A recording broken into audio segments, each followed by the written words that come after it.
When Airbnb called me this morning, it was supposed to be a simple conversation about a guest refund for a guest who claimed they could not stay last night. It turned into a conversation that was over 90 minutes long, discussing the potential of a break-in of an Airbnb guest that shouldn't have even been at the property. This led to a deep rabbit hole where the mediation team, second only to trust and safety, a senior representative at Airbnb with, we're talking years of experience, educated me on the fine print of how they handle guests that stay at properties when they're not supposed to. This conversation is well in line with previous videos where I talk about guests who are squatting and guests who overstay their welcome.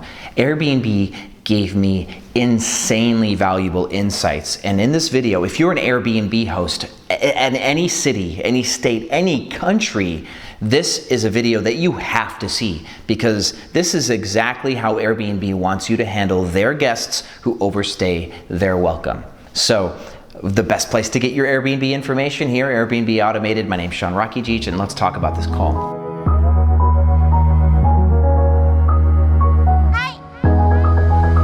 Airbnb family, YouTube world, this is an exciting video for me to share with you. Totally stunned when I got this phone call, and when I started asking questions, I started actually getting answers. Now, for those of you who don't know, Airbnb will call you whenever there's a problem with a guest. A guest is saying something's not right, they want a refund, they couldn't stay, etc. Airbnb reaches out to you as a way to resolve those problems with those guests. As this person on the phone said to me, she does not move forward with resolutions or mediations until she has both tickets. There's always two sides to a story, was one of the very first things that she said to me. And she's like, I need to talk to you about this guest. As you know, I can't give you the names of these guests because content policy at Airbnb, but what I can tell you is a guest tried to show up at about 1 a.m. last night and said somebody's in the property. Which was not true. We actually just confirmed that. And the guest tried to check in after hours. So this guest booked at a discount and did not check in between the 4 p.m. to midnight window, so she couldn't get assistance from us on check-in. So she probably was trying to check into like the wrong apartment number and stuff like that. You know, could have been anything. We didn't actually get a hold of this specific guest. But that day of check-in, which was yesterday, there's also a guest that booked, tried to check in 4 hours in advance, found out that they couldn't check in that early, and then canceled their reservation. So we thought it was possible that this guest had the check-in information and could have stayed, like came back in later with their check-in information, and then prevented the next guest who was scheduled to come in. So that was what we thought could be at play. My team has had issues with Airbnb giving check-in instructions way too early to guests who are checking in who booked last minute, like guests checking in at 6 a.m. while the previous guest is still asleep.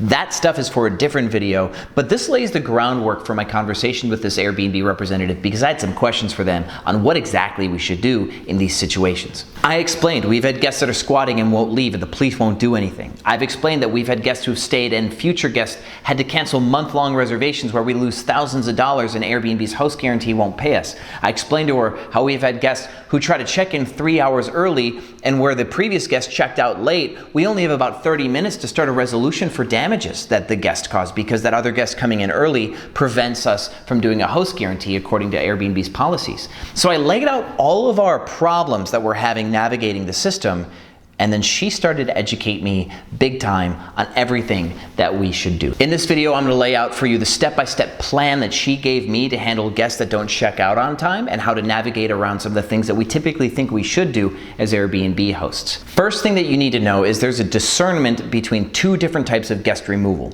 There is one where a guest cancels before their reservation even starts, and then they show up at your property with a canceled reservation. That person is just trespassing. They advise that we call the police and remove them because we actually never legally gave them possession.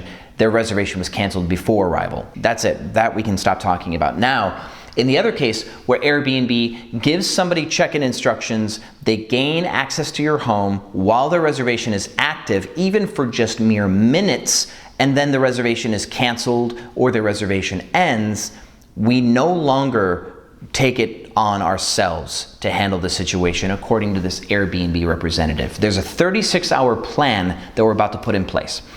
One thing you need to know about this is Airbnb does have the ability to call the police on your behalf, kind of. Not on necessarily on your behalf, but on their behalf, and they're gonna liaison with police to remove a guest. They call this extractions. The trust and safety department is the one that does the calls to the police, but there's urgent and non-urgent classifications for these tickets. A non-urgent classification is whenever a guest stays past their checkout time, but less than 36 hours passed. So basically, if your checkout time is 11 a.m. on a Monday, it becomes urgent 11 p.m. on Tuesday.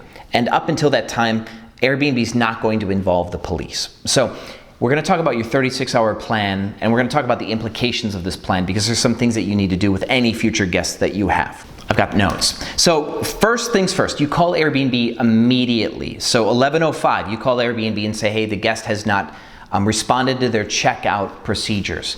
We are concerned for their safety, officially is what you'll say. We're concerned for the guest. Now, you will continue to reach out to the guest for a very short period of time. Hey, you missed your checkout window. Can we help you check out?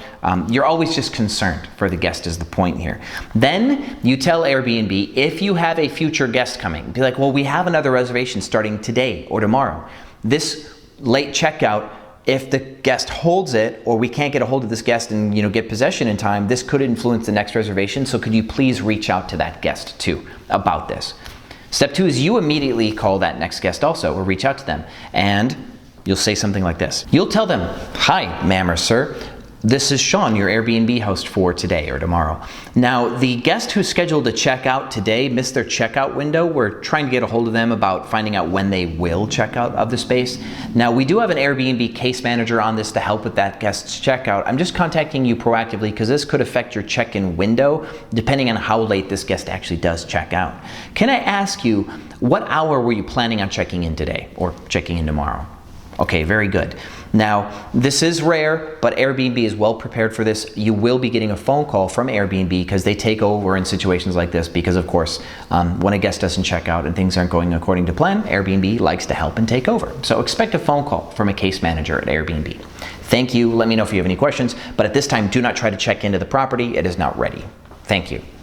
So at that point, you are trying to prevent the next guest from checking in if there's a very short window, because if you're going to do a host guarantee for damages, the next guest cannot touch the property. If the guest even shows up on premise and sneezes on your front door, you are no longer guaranteed under the host guarantee. You need to isolate one reservation for the host guarantee. And so if guests come early, this could cause you not to get paid out on the host guarantee, and this is what we're trying to prevent there.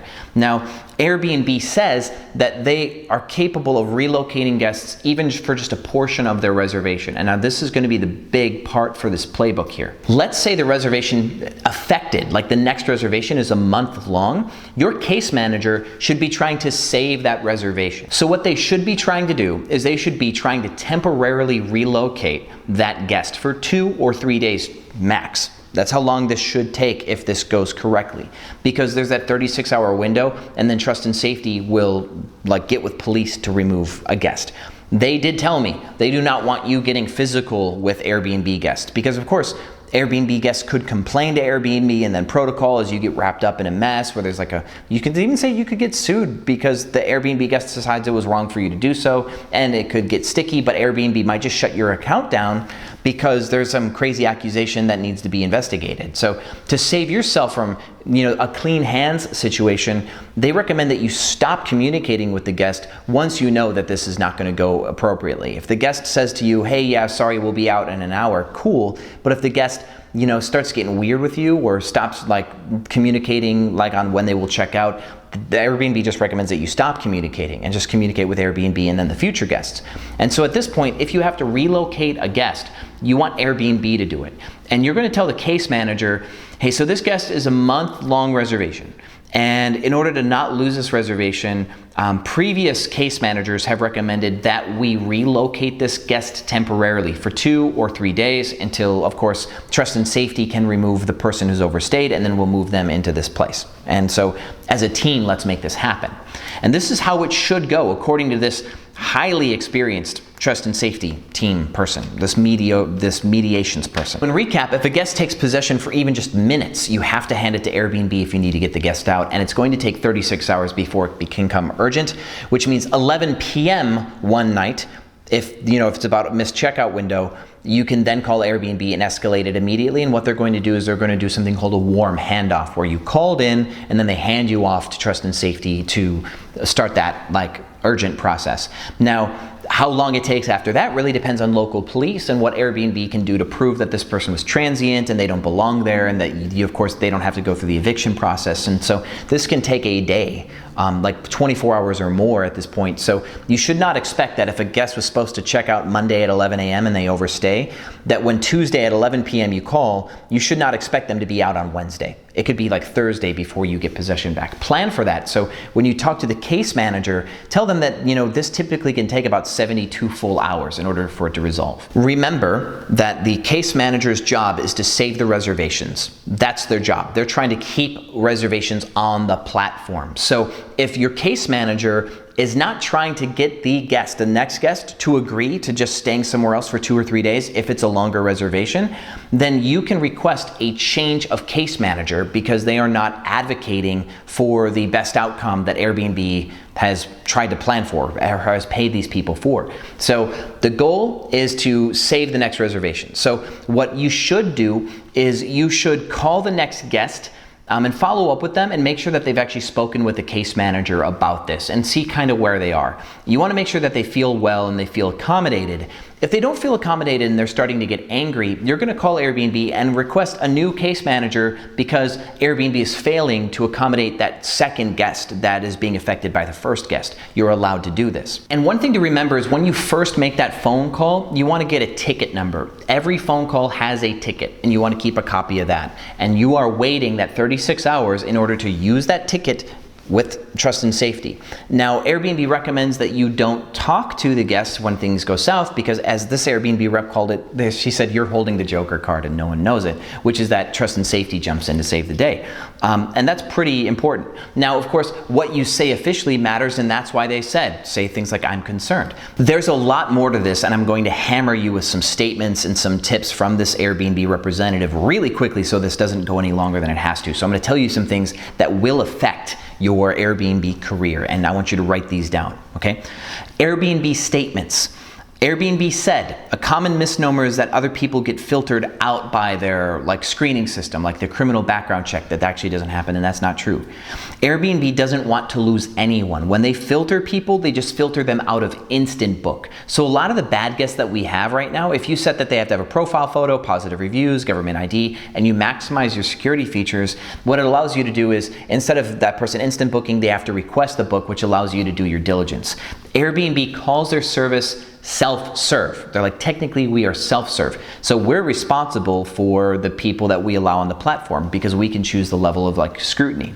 I don't think it's comprehensive personally, but that's just their stance. They did say that some hosts want to move up the ladder faster, and they want to, of course, build up that momentum, which what she's talking about is actually with the SEO in platform for ranking. So they'll take anything, is what she said. I tend to be on that closer to taking anything side, like minimum stay 1 night, that instant book on right away, stuff like that. So she's saying that hosts who want to climb the ranks, the ranking ladder, and build up momentum with bookings, because booking momentum and stuff like that gives you good ranking, they'll take anything. So if you want positive SEO, you have to take the risk, is the trade-off here. When talking about removing people from the platform, they said this: we don't remove people. We have to allow things to happen. The system looks for patterns. There's a department that runs software that looks for patterns. She said, imagine, the FBI will watch you commit a crime. They don't stop you from committing it. So essentially, if you know something bad's about to happen, the Airbnb can't stop them. This isn't the Minority Report. But you're allowed to cancel 3 reservations per year, per listing, if you have your instant book on because you're not comfortable with the guest, and they can't penalize you for those. So you're allowed that. So keep that in your back pocket. They also said that they encourage all hosts with at least 6 listings to be part of an API network. Basically, they're saying that their software isn't designed for business level hosts, and there are other softwares out there that you should use to run your business from. And we'll talk about those API, channel managers, PMS softwares. We're going to talk about those in future videos too, because it's necessary, even according to Airbnb. They also gave me advice on changing case managers, because this happens to us where we believe a case manager isn't following protocol. Now, this matters for more than just situations like this, because we've had issues where guests will call 3 or 4 days after their reservation ends, and they'll try to make a complaint to get a refund. Entertaining that refund at all is a violation of Airbnb's policies, because Airbnb's policies say that a guest has to contact Airbnb within 24 hours of check-in. And if a case manager is entertaining this, then they're already like violating procedure. So you can request a new case manager for the guest complaint. You're allowed to do that. Now, if that case manager says, well, I am the final authority on this, be like, well, I would like to speak to your supervisor. And they'll be like, oh, I can't do that. You'll say, please give me the ticket number for this phone call.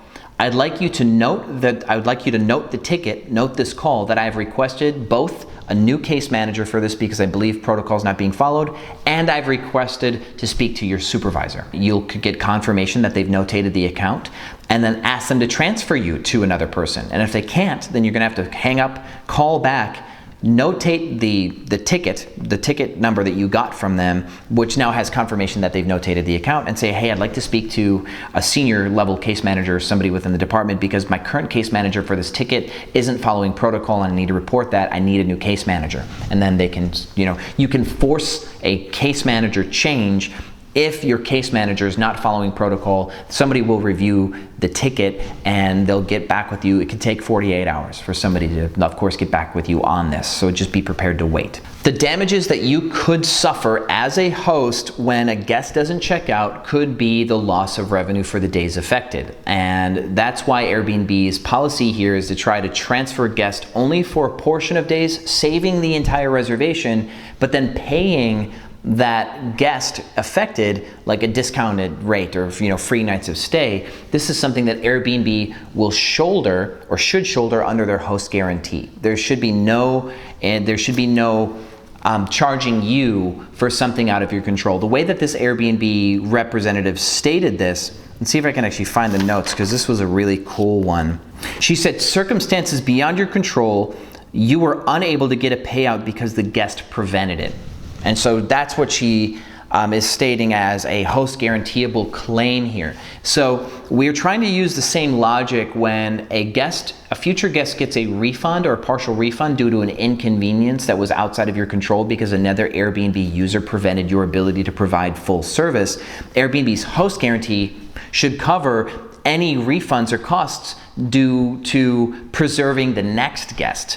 So Airbnb is well aware that they lose money on these situations. She even said to me, she's like, yeah, we overextend all the time on these because the guest that causes the damage is usually the cheaper reservation. She said that on the phone, so she gets it. And her official statement to me when I told her we planned on hiring private security to remove people after late checkout is she said this. She's like, that step would cause a lot of problems with each guest on the platform. And she said, and because each account is linked to $1 million host guarantee, we don't want you to extract them yourselves. We want you to wait the 36 hours and let trust and safety do it. So she's saying to us that even though we have innkeeper's rights and we have the right to remove somebody like legally, Airbnb is advising us that we don't. So Airbnb is in this call where she advised me on this call, she is telling me that Airbnb is taking more responsibility for the guest than a regular third-party platform,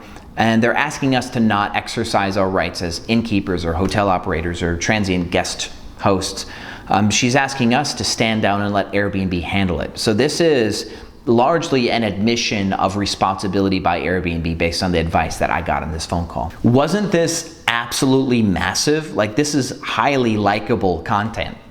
Like this video, because every host in the world should know, and your like will help share this with other Airbnb hosts. Also, share this information in host forums. Even if you don't share this video link, share the contents of this video and let people know that I had this phone call and this is what Airbnb said.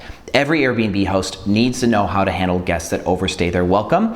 And I will be doing follow-up videos on protocols as to how to always know if a guest is checking out even 5 minutes late, because we have to start these cases immediately. And a lot of hosts, we find out when the housekeeper shows up, and sometimes that's too late already. So thank you for watching Airbnb Automated. Much more to come. Thank you so much, and I'll see you on the other side. Hi.